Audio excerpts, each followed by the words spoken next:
ലോകത്തിന് കീഴിൽ നടക്കുന്ന എല്ലാ വയ്യാവേലിക്കും തലയിടുന്ന ഒരാളായിരുന്നു ഞാൻ.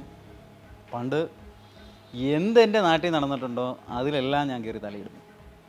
അങ്ങനെ ആ ചുറ്റുപാട് എന്തിനും കയറി ഫേസ്ബുക്കിൽ പോസ്റ്റ് ഇടുകയും അത്തരത്തിലുള്ള കാര്യങ്ങളിൽ ഇടപെടുകയും ചെയ്യുന്ന ഒരു ക്യാരക്ടർ. അത്തരത്തിലുള്ള ആളുകൾ ഇപ്പോഴും ഉണ്ട്. പക്ഷേ എൻ്റെ അടുത്ത് പല സുഹൃത്തുക്കളും ചോദിക്കും, എന്താ നീ ഇത് ചെയ്യാത്തതെന്ന്, ഇപ്പോൾ എന്താ നീ അഭിപ്രായം പറയാത്തത്, പല കാര്യത്തിലും നിൻ്റെ ഒപ്പീനിയൻ കിട്ടുന്നില്ലെന്നുള്ളതാണ്. അപ്പോൾ അങ്ങനെയുള്ള ക്യാരക്ടറിൽ നിന്ന് ഒരു ചേഞ്ച് ചെയ്യണമെന്ന് ഞാൻ ആഗ്രഹിച്ചു. എന്തിന് നമ്മൾ എല്ലാ കാര്യത്തിനും പറയണം? സമൂഹത്തിൽ നടക്കുന്ന എല്ലാ കാര്യത്തിനും ഒപ്പീനിയൻ പറയുന്ന പല ആളുകളുണ്ട്, അഭിപ്രായങ്ങൾ പറയുന്ന ആളുകളുണ്ട്.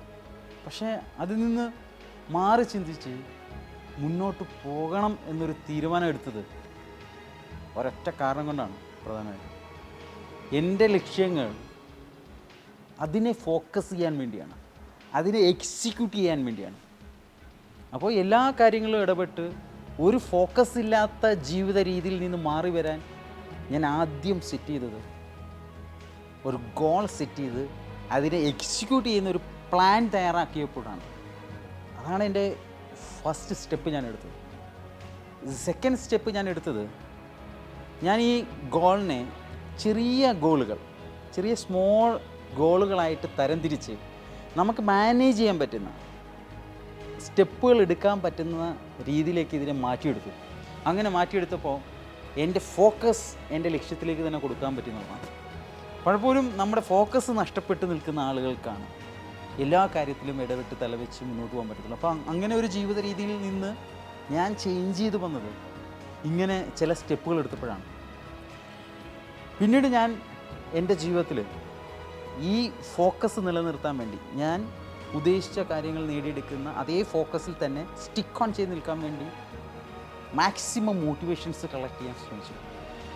നല്ല പുസ്തകങ്ങൾ, മോട്ടിവേറ്റഡ് ആയിട്ടുള്ള പുസ്തകങ്ങൾ, എന്നെ ഇൻസ്പയർ ചെയ്യുന്ന പല ആളുകൾ, വ്യക്തികൾ, എൻ്റെ റോൾ മോഡലുകൾ, അവർ ചെയ്തിട്ടുള്ള കാര്യങ്ങൾ, അവർ ചെയ്തിട്ടുള്ള സ്ട്രാറ്റജീസ്, ഈ സ്ട്രാറ്റജീസൊക്കെ തന്നെ മനസ്സിലാക്കുകയും അതിൻ്റെ വീഡിയോസ് കാണുകയും അതിൻ്റെ ബുക്സുകൾ വായിക്കുകയും, ഇതൊക്കെ തന്നെ എൻ്റെ ഫോക്കസ്, ഞാൻ ഉദ്ദേശിക്കുന്ന ഫോക്കസിൽ നിന്ന് ചലിക്കാതെ അതിനെ പിന്തുടർന്ന് അതിനെ ചേസ് ചെയ്ത് പോകാൻ എന്നെ ഹെൽപ്പ് ചെയ്യുന്ന ഒരു കാര്യമാണ് എൻ്റെ മെൻറ്റേഴ്സിൻ്റെ അല്ലെങ്കിൽ ഞാൻ കാണുന്ന വീഡിയോസ്, കളക്റ്റീവായിട്ടുള്ള വീഡിയോസ്, ഇതെല്ലാം എന്നെ ഹെൽപ്പ് ചെയ്തുകൊണ്ടേയിരുന്നു. അത് കഴിഞ്ഞിട്ട് എൻ്റെ ലൈഫിൽ ഞാൻ എൻ്റെ ഫോക്കസ് കറക്റ്റായിട്ട് കൊണ്ടുപോകാൻ എനിക്ക് ഹെൽപ്പ് ചെയ്യുന്നൊരു സ്റ്റെപ്പ് എന്ന് പറഞ്ഞാൽ ഡിസ്ട്രാക്ഷൻസ് ഒഴിവാക്കുക എന്നുള്ളതാണ്. അപ്പോൾ എൻ്റെ ലൈഫിൽ ഒത്തിരി ഡിസ്ട്രാക്ഷൻസ് എൻ്റെ ചുറ്റും കിടപ്പുണ്ട്. പല രീതിയിൽ എന്നെ ഡിസ്ട്രാക്ട് ചെയ്തുകൊണ്ടേയിരുന്നു. ആ ഡിസ്ട്രാക്ഷൻസ് മാക്സിമം റിമൂവ് ചെയ്തുകൊണ്ടേയിരുന്നു ഞാൻ.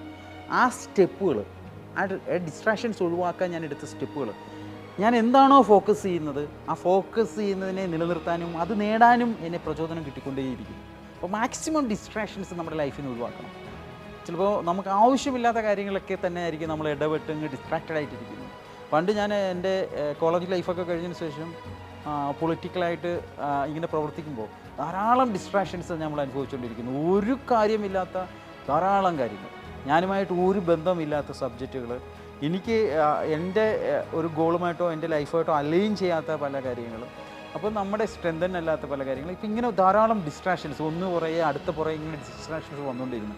ഈ ഡിസ്ട്രാക്ഷൻസ് ഒക്കെ റിമൂവ് ചെയ്യുക, ഞാൻ ഫോക്കസ് ചെയ്യുന്ന ഒരു ലൈഫ്, ആ ഫോക്കസ് ചെയ്യുന്ന ഒരു ജീവിത രീതി, അത് പടുത്തുയർത്താൻ വേണ്ടി, ആ ഫോക്കസ് നിലനിർത്താൻ വേണ്ടി എല്ലാ ഡിസ്ട്രാക്ഷൻസും ഒഴിവാക്കാൻ എടുത്തൊരു സ്റ്റെപ്പ്. അതെൻ്റെ ഫോക്കസ് ഭയങ്കരമായിട്ട് നിലനിർത്തി അതിനകത്ത് ഫോക്കസ് ചെയ്യാൻ എന്നെ സഹായിച്ചു എന്നുള്ളതാണ്.